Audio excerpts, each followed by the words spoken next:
ചരിത്രപരമായ തോൽവിയിട്ടിട്ട് അതങ്ങനെ പോകാൻ പറ്റില്ല സാർ.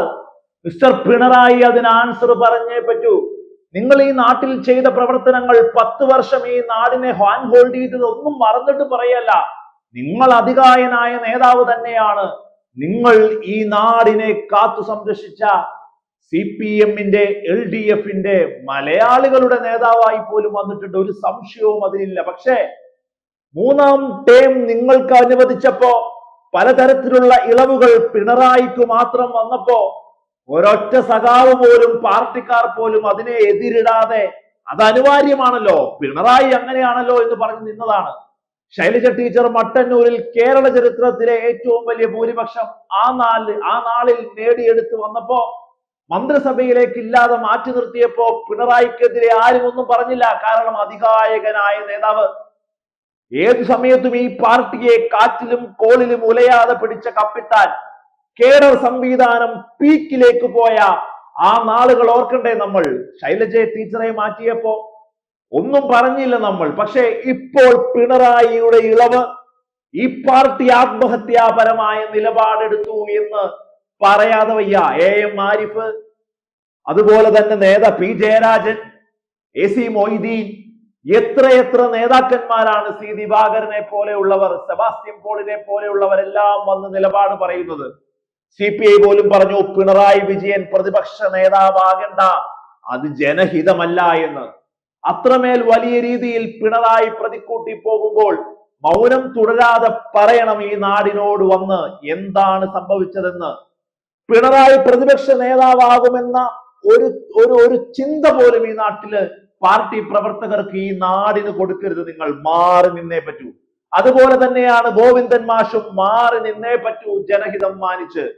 എത്രയെത്ര അധികായകന്മാരെയാണ് പാർട്ടി ഇളവ് കൊടുക്കാതെ മാറ്റി നിർത്തിയത് പ്രായ നിബന്ധന വെച്ച്.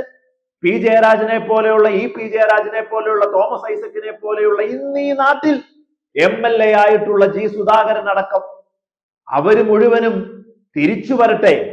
G സുധാകരന്റെ കാര്യമല്ല, ഈ പാർട്ടിയിൽ അധികായന്മാരായ ശക്തരായ നേതാക്കന്മാർ മാറി നിന്നവർക്കെല്ലാം തിരിച്ചു വരണം. കാരണം പിണറായിക്കും ഗോവിന്ദൻ മാഷിനും തെറ്റുപറ്റുക തന്നെ ചെയ്തു. ഒരു സംശയവും അതിലില്ല. നിങ്ങൾ എടുത്ത നിലപാട്, നിങ്ങൾ സ്വീകരിച്ച ഏകീകരണ സ്വഭാവമുള്ള നിലപാടുകൾ മുഴുവനും പ്രതിക്കൂട്ടിലായിരിക്കുന്നു. സോ ഒരു കാരണവശാലും പിണറായി പ്രതിപക്ഷ നേതാവാകേണ്ട. അത് ഈ പാർട്ടിയുടെ, ഈ നാടിന്റെ തീരുമാനമാണ്. അതുപോലെ തന്നെ ഗോവിന്ദൻ മാഷ് മാറി നിൽക്കണം, അതും ജനഹിതമാണ്, മാനിച്ചേ പറ്റൂ. പാർട്ടി തെറ്റുതിരുത്തി മുന്നോട്ട് പോകുമെന്ന് പറയുന്നതൊക്കെ ശരി, അത് അങ്ങനെ തന്നെ സംഭവിക്കട്ടെ. ഒരു സംശയവും ഒരു വിഷമവും അതിലില്ല. മുമ്പോട്ട് പോകട്ടെ. പിന്നെ പിണറായി വിജയൻ ചെയ്ത മറ്റൊരു തെറ്റ്, വെള്ളാപ്പള്ളി നടേശൻ എന്ന് പറയുന്ന കൂട്ടത്തിൽ കൂട്ടാൻ കൊള്ളില്ലാത്തവനെ കൂട്ടത്തിൽ കൂട്ടി കാറിൽ ഇരുത്തി ഒരു നിലപാടും അതിനെതിരെ പറഞ്ഞില്ല.